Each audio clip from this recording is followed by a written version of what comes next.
विधानसभा में हुई उलटफेर। समाजवादी पार्टी के वरिष्ठ नेता शेर सिंह राणा ने समाजवादी पार्टी से बगावत कर ली है। शेर सिंह राणा ने डीएम कार्यालय पहुंचकर निर्दलीय नामांकन किया। शेर सिंह राणा ने कहा कि मैं जनता का प्रत्याशी हूं, जनता मुझे अपने भरोसे से प्रत्याशी बनाया है, मैं जनता के हित में कार्य करूंगा। बात करें थाना भवन सीट की तो थाना भवन सीट पर घमासान मचा हुआ है। गठबंधन के प्रत्याशी अशरफ अली खान बसपा से नया चेहरा निकलकर सामने आया है। पूर्व चेयरमैन जलालाबाद जहीर मलिक और बीजेपी से गन्ना मंत्री सुरेश राणा चुनावी मैदान में नजर आ रहे हैं। निस्तारण लोगों पर जो मुकदमे हुए उन मुकदमों की वापसी भी उसी तरीके से होगी। जिस प्रकार वही जनता जो जनता मुकदमे लगाने वाली थी वो जनता अब इस चुनाव में अपने मुंह से बताएगी कि हमने झूठे मुकदमे लगाए। क्या समाजवादी पार्टी से बागी हो गया आप चुनाव लड़ रहे हैं? हाँ बिल्कुल, मैं जनता के सिंबल पर चुनाव लड़ रहा हूँ, निर्दलीय चुनाव लड़ रहा हूँ। मेरे क्षेत्र की मेरे समाज की आवाज़ है कि आपको चुनाव लड़ना चाहिए। आपने 5 साल संघर्ष किया है विपक्ष में रहकर, उस संघर्ष के लिए आपका हक बनता है कि आप चुनाव लड़ें। आपके आवास पर आज सुरेश राणा मंत्री जी पहुंचे थे, क्या वार्तालाप हुई सर? बिल्कुल पहुंचे थे।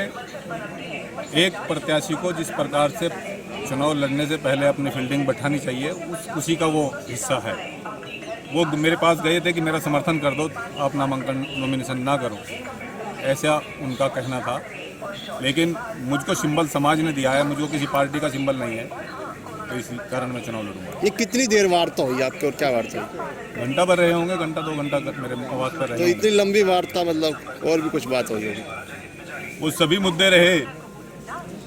जिस प्रकार उन्होंने मुकदमा दर्ज कराने का कार्य किया, जिस प्रकार अत्याचार करने का कार्य किया, जिस प्रकार ब्लॉक प्रमुखी का पैसा रोकने का काम किया, किस प्रकार जिला पंचायत चुनाव में जबरदस्ती उन्होंने हराने का काम किया, वो सारे मुद्दे रहे हैं। समाज के गणमान्य व्यक्ति और थे उनके साथ में जो उनकी सपोर्ट में आए थे कि आप इनका समर्थन करें।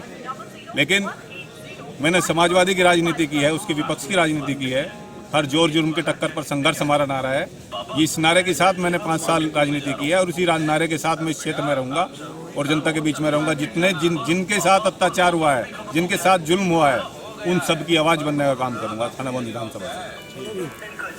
योगी जी ने कहा कि विपक्ष ने जितने भी टिकट दिए हैं, तमंचाधारी, भूमाफिया, गुंडे, बदमाश, इनको टिकट दिए हैं, क्या कहना है आपका? नहीं, मेरा केवल इतना कहना है कि ये सबको मालूम है कि कौन अपराधियों को संरक्षित करता है और किसने मुख्तार अंसारी को संरक्षण दिया है, किसने अतीक अहमद को संरक्षण दिया है और किसने कैराना में संरक्षण देकर के पलायन कराया है, वो किसी से छिपा हुआ नहीं है।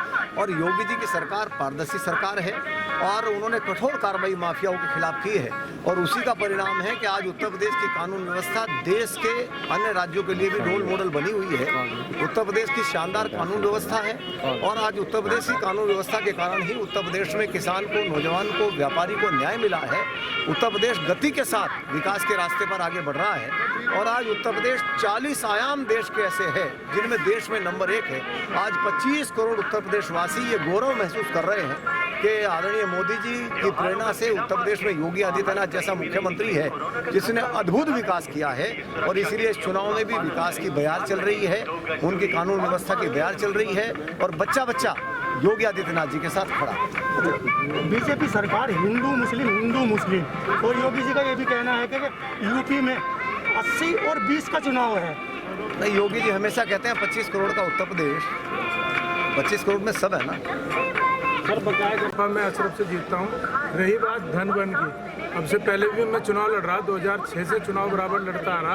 अब से पहले मुझे किसी ने पैसा दिया?